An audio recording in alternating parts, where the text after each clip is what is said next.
नमस्ते दोस्तों, स्वागत है आपका मेरी नई कहानी में। मेरा नाम रिया है और मेरी बड़ी बहन की मौत कोई इत्तेफाक नहीं थी। मेरे जीजाजी ने उसे धीरे धीरे पागल बनाया और फिर उसे छत से धक्का दे दिया ताकि वो मुझसे शादी कर सके। जी हाँ, मेरे जीजाजी मेरे पीछे पागल थे। मेरे बाप ने उनके पैसे के आगे घुटने टेक दिए और मुझे लाल जोड़े में लपेटकर उसे बेच दिया।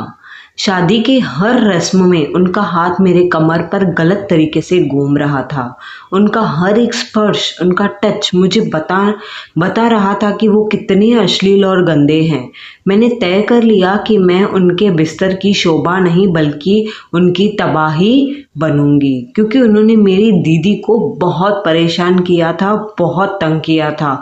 इतना हद तक किया था कि वो बेचारी पागल सी हो गई थी। मुझे ये बिल्कुल भी नहीं पता था कि मेरे जीजाजी इतने गंदे हैं। ऐसे ही हम कमरे में पहुंचे, जीजाजी ने मेरे सामने एक कोरा कागज मतलब खाली पन्ना रख दिया और कहा, इस पर साइन करो कि तुम मेरे हर गंदी फरमाइश मानोगी, जो मैं बोलूँगा वही करोगी, वरना तुम्हारे बाप को जेल भेज दूंगा।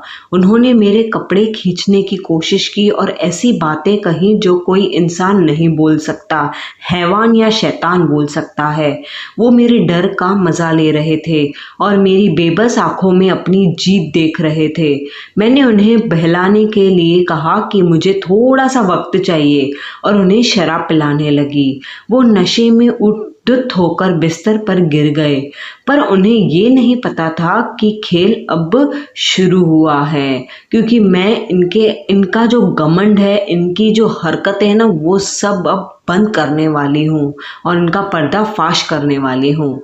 मैंने बिस्तर के नीचे कोई रिकॉर्डर नहीं बल्कि अपनी बहन की आखिरी निशानी रखी थी।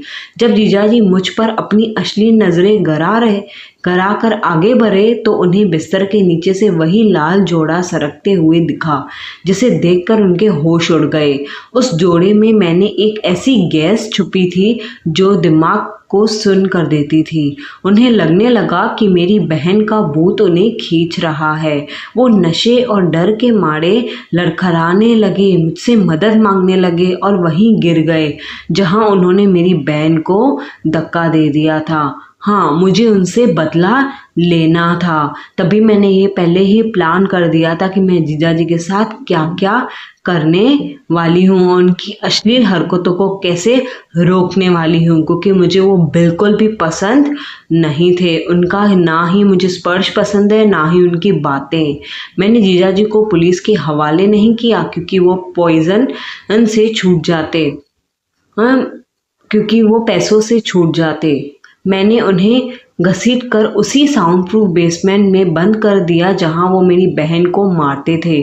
मैंने उनके सामने उनकी सारी दौलत के कागज जला दिए और उनके कान में कहा, पैसा तो चला गया भाई साहब आपका, अब सिर्फ अंधेरा बचा है, यहीं रहोगे, यहीं सड़ोगे।